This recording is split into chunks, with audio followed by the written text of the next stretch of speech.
Hello, and welcome to the Smart Injury Doctors Podcast, the injury market's top program for doctors, lawyers, and insurers who want to gain greater insight on how to improve patient recovery results and deliver better services in the U.S. injury market. Please welcome your host, Dr. Jeffrey Allen Kronk.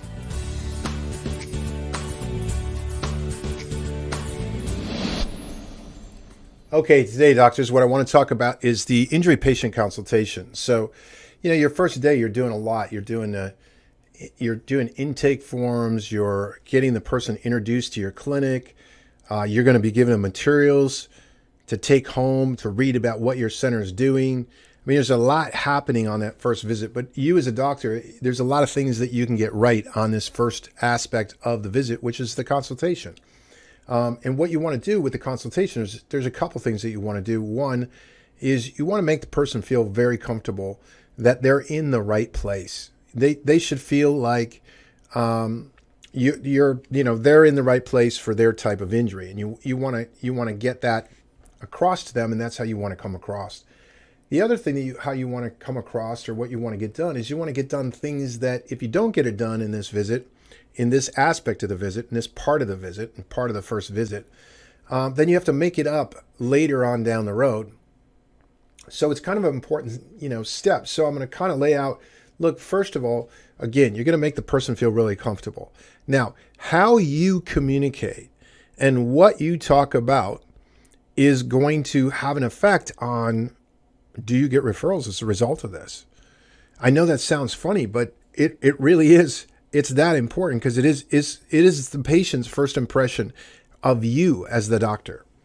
So what you're going to do in this consult is obviously you're going to find out about their injury. You're going to find out about their accident, and it doesn't take long.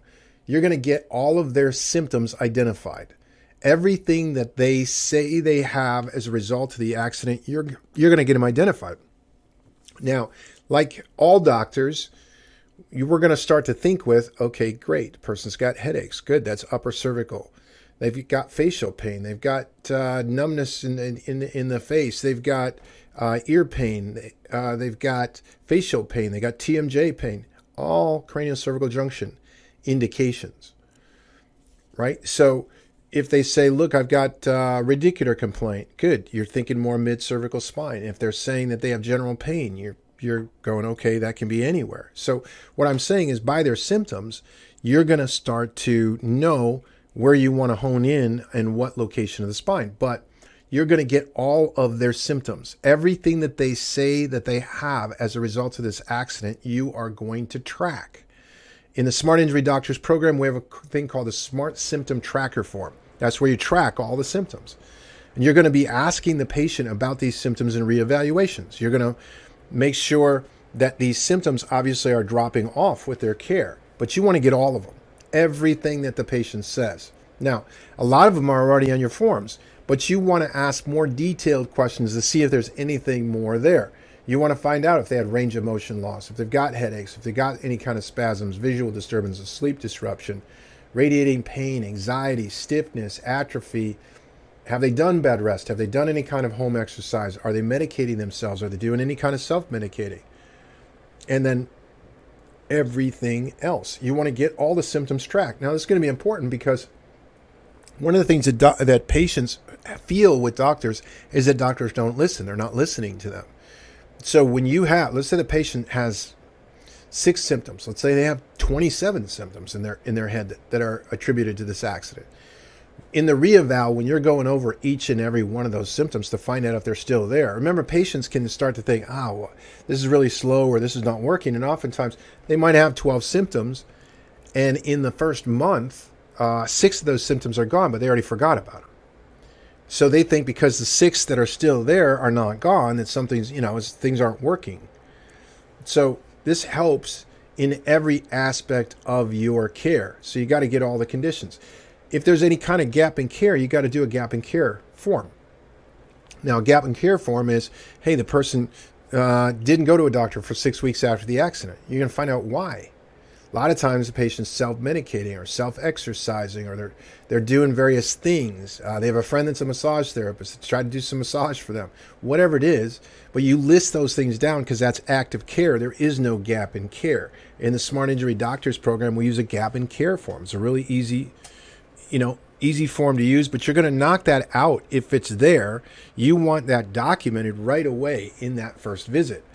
You're going to get all the pre-existing conditions. You're going to get all pre-existing conditions noted. Anything that they have, that's a pre-existing condition. Any previous condition that, let's say they got high blood pressure, that's a pre-existing condition. Let's say they've got adult asthma, that's a pre-existing condition. Let's say they've got whatever they have. You're going to get that down. Now, you're also going to get down any pre-existing issues in the area of injury. You're going to find out if they have an active or a dormant pre-existing condition, which is very simple to understand. There's a big difference between an active and a dormant pre-existing condition when it comes to the law. So you're going to get those things found. You're going to arrange to get relevant medical records if the person has seen somebody else or they've gone somewhere else. You're going to, get your staff to send out for those medical records. You're going to make a note of that somebody has to be notified to get the medical records, who's ever in charge of that in your office. Now, you're going to also search for things that the person can't do or things that they do that causes them pain, but they can still do it. These are called duties under duress and loss of enjoyment life factors. You're going to search for those. You're going to start to document those. But if they're there, you're going to have the patient fill out a duties under duress or loss of enjoyment of life forms in a subsequent visit. In our program, the Smart Injury Doctors program, we say do that on visit 3. Now, you want to mark duties under duress and loss of enjoyment of life factors. These are how the injuries are affecting the person's ability to enjoy and live their life. You're going to do it primarily in the beginning, and then you're going to do one at the end, so you know what dropped off or what's changed. You're also going to let the patient know that the main concern, remember, there's only 3 injuries the spine can have. Spine is bones and connective tissue. There's 220 connective tissues, 23 of which are discs. So if you think the person broke their neck or they broke their spine or they broke their back, you're going to do a workup for that. But generally, that's not the patient that you're dealing with. Generally, what you're dealing with is connective tissue injuries. So connective tissue injury-wise, there's only excessive motion for the non-disc ligaments. That's how you assess how much the damage is, what grade of sprain it is, how bad is the spinal instability. Is it rateable under the impairment guidelines? Is it surgical under the surgical guidelines? And you're going to know, as an injury doctor and a spinal injury doctor, you're going to know that. So you're going to make it very known to the patient that the most significant thing that you are looking for is signs of ligament damage, because it's the ligaments that cause a person to have chronic pain. And in the consult, I'm going to be explaining that my exam procedures and my x-ray procedures are going to combine together for me to be able to determine how much connective tissue damage there is, if any, with these injuries. And it's the connective tissue itself that causes people that have chronic pain. I might ask the patient, anybody that's got any kind of form of chronic pain? And if you can't answer that question, I know when you walk out of here, you will think of people. It could be familiar people in your family, people you're related to, people at work, friends. Everyone knows somebody that suffers from chronic pain or chronic headaches, and the number one cause of that chronic pain and chronic headaches is an undiagnosed ligament condition. We are going to be locating any ligament damage with you. Now, why did I just say that? Why did I just say that to that patient? Because everybody knows somebody with a chronic condition. Now, as I go, that person may be thinking of other people. As I explain what I'm going to do in my exam, and as I explain what I'm doing in my x-rays, with my x-rays and my x-ray procedures, that person on that day 1 visit may actually go, wow, this is amazing. This is probably they may not say it to you. They just are thinking it. They're thinking of people that they know that probably this is what they have. Now, remember, after our day 1 visit, we're going to send the patient out with materials that they can read. We're also going to give them an 80, 90-day email follow-up series that explains even in more detail, but very simply what we're talking about in all of these procedures. When I'm talking about ligament injuries in all of these procedures, that's what they're going to get follow-up on. So my consultation is really important because it's the first impression that the patient has, and it's the first impression that they have that this is probably a different clinic, and this may be the clinic where the people that I know, one, that have ever injured their spine need to come to, definitely, and two, this is the place where people who are in chronic pain probably could come to get help with that condition as well. Now, you're also going to document in that consultation exactly what guidelines do you use. I recommend the CCP, that's the Chiropractic Clinical Practice Guidelines, the ICA Best Practices, International Chiropractic Association Best Practices Guideline, and the AMA Guides for Permanent Impairment. Those are the three that we recommend that a person, now the ICA Best Practices already have the Croft Treatment Guidelines in them. So you could add Croft Treatment Guidelines if you wanted frequency and duration of treatment guidelines. But the reason why in the consult you're going to, one of your standard documentation procedures has to be what guidelines do you use. You want to say that because then those are the guidelines by which you have to be judged with in a consult or in a utilization review or in a review of your care. If somebody said, things weren't medically necessary, these are guidelines that you use that show different.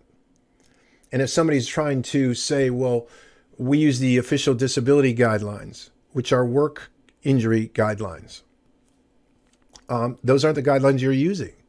And if your patient was never, if they're not disabled, then how do the official disability guidelines come into play?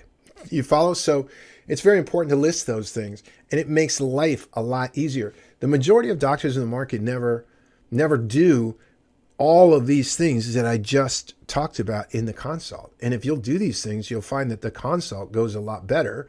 The patient feels like you're more competent, and you're getting a lot more done in a short amount of time so that you don't have excess paperwork and excess things that you have to come with later on. Consultations are a really important part of a patient's care. Don't take the consultation lightly. It is a very important part. And remember, it is oftentimes it's your first impression. This is the first impression the patient has of you. So make that impression be a good one. Doctors, on these podcasts, I just try to take a point, give you some things to think about, make it short, sweet, and to the point.